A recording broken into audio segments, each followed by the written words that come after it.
Hello everyone, welcome back. Today I'm going to talk to you guys about different types of rails for your AR-15s and AK-47s. And the original idea with the rail was basically it was just a place to hold the gun because you got the barrel running, from the receiver forward. So you didn't want to grab the barrel itself, which gets hot as you shoot it. So you just needed a place to hold the gun. So originally they gave you plastic on AR-15s, right? And on AK-47s like this one, they gave you some wooden furniture over here where you would hold the gun. Okay, all right. So you could fire the gun, and the gun would not get hot. So as time went on, people started mounting things onto the guns. Starting with flashlights, then some night vision equipment like IR illuminators, and then you needed pressure pads. In order to operate some of those, those IR illuminators and those lights. So you needed a place to put stuff.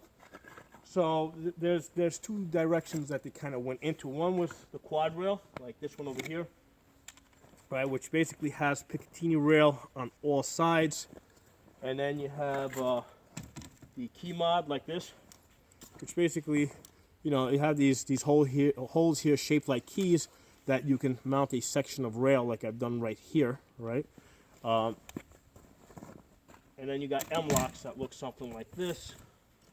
You got these long slits where again you can add a section of rail, and the nice thing about these like M locks and the key mods is that you have a nice smooth area here where you can grab the gun, as opposed to holding the gun over the Picatinny rail itself. So it's just a smooth, comfortable way of holding the gun without actually holding onto the pointy Picatinny rail, and it gives you the option of adding things. Okay. Now, what do I think would be is ideal for a combat gun? My opinion is the quad rail is the best way to go.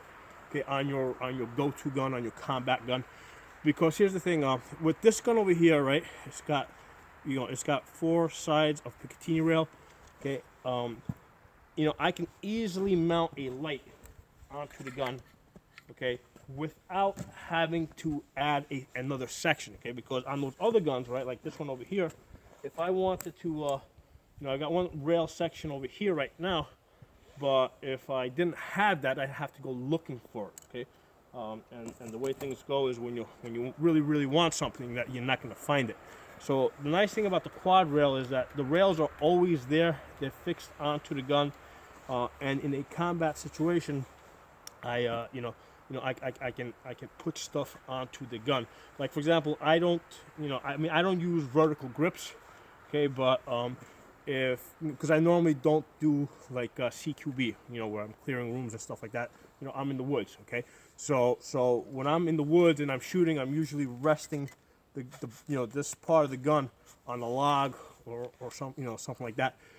So I really don't want anything over here that's going to be in the way. A vertical grip would kind of get in my way. But if I was going to start doing some kind of CQB, I may want that vertical grip because it gives me a little extra strength. So if I come into a room and somebody's in my way, maybe that's somebody that doesn't need to be shot, I can use that to basically muzzle punch them and get them out of my way. And if you have a grip here, one grip here and one grip here, you might have a little bit more leverage on the gun. Although, yeah, I can grab the gun just as well over here and do the same thing.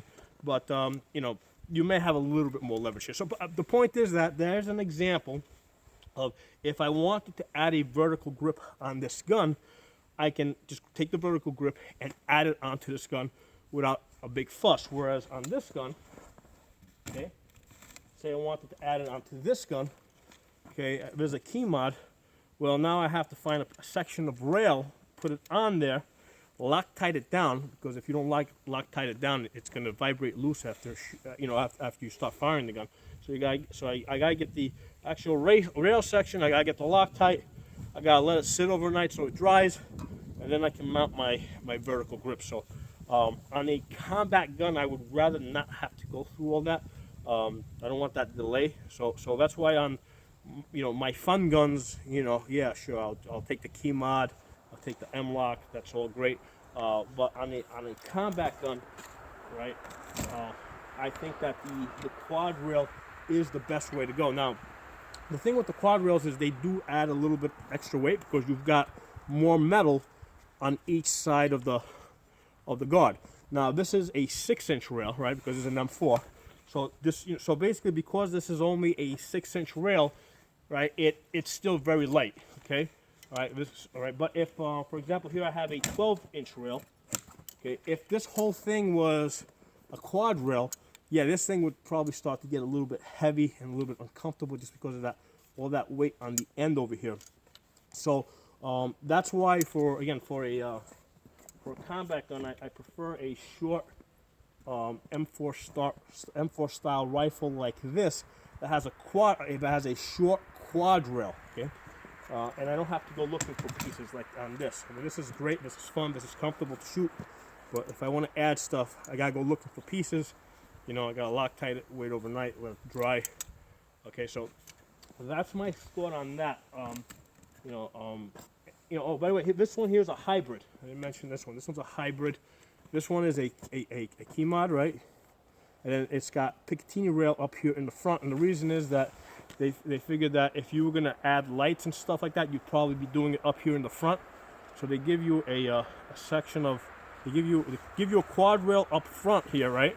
But then back here, it's that's all smooth KeyMod back here. Of course, this ends up being a little bit more expensive, but it's a nice feature. One of the nice things I like about the hybrid is that this acts as a natural hand stop, right? So I can grab it there. I can always anchor to the same place consistently, and if I want to muzzle punch somebody, I have a little extra meat up there to wrap my fingers around and punch forward with this. So the hybrid is also an option, but yeah, I mean, realistically speaking, I like the quad rail as on a go-to combat gun. I also like a fixed front sight. The reason is because these flip-up sights are nice, but they can break. I mean, if you got this, I like having a front sight, especially if I only have a dot. This rifle has a circle. It has a 65 MOA circle. So when I come up, I'm able to find that big circle easily. If I only had a dot on this, I would keep that up because that front sight then gives me a point of reference to help me find my dot. But this is something that can be, first of all, it can loosen up. So you gotta Loctite this down. And still, if you drop it, it gets hit. All sorts of weird things can happen. If this gets hit in the opposite direction, that can break. I have had guys tell me that, these fixed front sights on these ARs. I mean, they've actually accidentally got them caught in the hydraulic doors of like military equipment, and they still survived. Okay, so you have that backup sight. And then you got your rear sight, and even if the rear sight falls off, as long as you're anchoring to the same place on your, on your shoulder and your face, okay, you can use the front sight post only, to effectively hit targets out to about 30 yards. So in in an emergency situation, if you've got just the front sight, you can make it work. Okay, so that's my thought on rails. I mean, I think that the KeyMods and the M-Locks are great. I mean, obviously, I have a bunch. I love the hybrids, but on the war gun, I recommend the quad rail. Okay, that's my opinion. If you guys have any different opinions, please post them. I'm always open to new ideas. Maybe you guys have an idea that I have not thought of. I would love to consider it. So if you guys have anything to say, please post in the comment section. Hit the subscribe button, hit that bell button. Talk to you guys soon.